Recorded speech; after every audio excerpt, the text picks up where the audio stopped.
시간이 많이 지났을 때는 저분암 또는 위분암으로 변형이 되는 경우가 있는데요.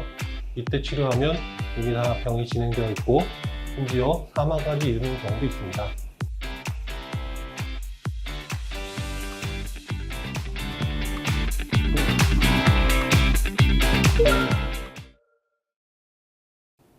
대부분의 갑상선암 한 85에서 90% 정도가 분화도가 좋은 갑상선 유도암입니다. 전이가 없는 일기 1대 수술하면 약 95% 이상의 생존율을 가질 정도로 치료가 잘 되는 암종이죠. 일부에서는 사망하지 않고 빠르게 병이 퍼지지 않는데 수술하지 않아도 된다는 잘못된 보도들이 있는데요. 갑상선암의 기본적이고 확실한 치료 방법은 수술로 갑상선을 절제하는 방법입니다.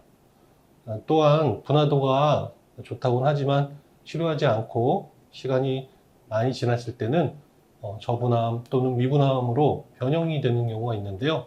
이때 치료하면 이미 다 병이 진행되어 있고 심지어 사망까지 이르는 경우도 있습니다.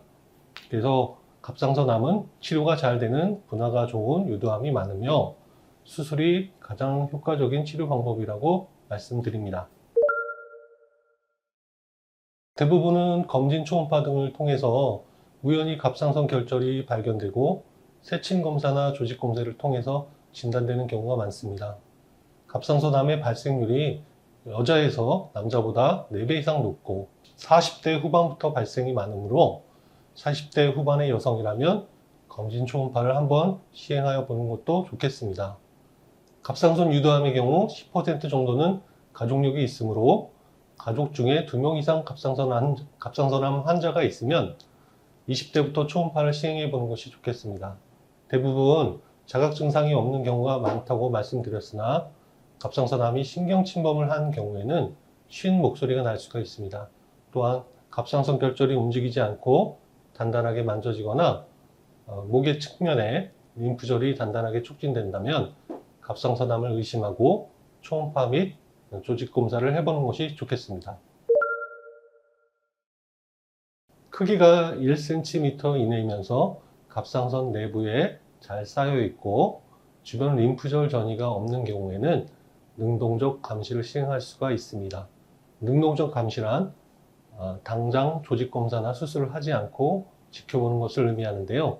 종양이 더 커지면 그때 수술을 하라는 의미로 받아들이시면 되고, 즉 수술을 늦출 수 있다는 거지 아예 안 한다는 것은 아닙니다. 환자가 불안해하거나 주변 사람들의 말에 휘둘러서 수술로 전환하게 되는 경우도 있습니다. 이런 능동적 감시를 의료진도 잘 설명하고 환자도 잘 이해해야 되겠습니다. 위에서도 말씀드렸다시피 갑상선 절제술이 갑상선암의 가장 기본적인 치료임에는 변함없는 사실입니다. 능동적 감시라는 것은 꼭 수술이 필요 없는 것이 아니라 당장 수술을 하지 않고 늦출 수가 있다는 것입니다. 예를 들어 환자가 심장이나 폐 질환이 심하거나 전신 마취를 하기가 어려운 경우, 혹은 수술을 원치 않다거나 이럴 때는 1cm보다 작고 갑상선에 피막 침범이 없고 림프절 전이가 없을 때는 능동적 감시를 시행하면서 6개월 또는 12개월마다 경부 초음파를 시행하면서 지켜볼 수가 있습니다. 갑상선암의 초기의 경우, 즉 한 1.5cm 크기보다 작고 주변 조직에 침범이 없고 림프절 전이가 광범위하지 않을 때, 더불어 환자가 목에 흉터를 남기는 것을 원치 않는 미용적인 욕구가 있을 때 시행할 수가 있습니다. 어디에 절개를 하여 수술하느냐에 따라 여러 가지 방법이 있습니다. 보통 단일 겨드랑이만 절개하여 갑상선 쪽으로 접근하는 방법, 양측 유륜과 겨드랑이에 작은 절개를 하는 방법, 아랫입술 안쪽에 작은 구멍을 내어 접근하는 방법들이 있으며, 이러한 구멍을 통해 로봇팔을 삽입하여 로봇 내시경의 확대된 영상과 로봇팔의 정밀한 움직임을 수술 의사가 먼 쪽에서 조작하여 갑상선을 절제하는 방법입니다. 어디 부위로 접근해서 수술하냐에 따라 다릅니다.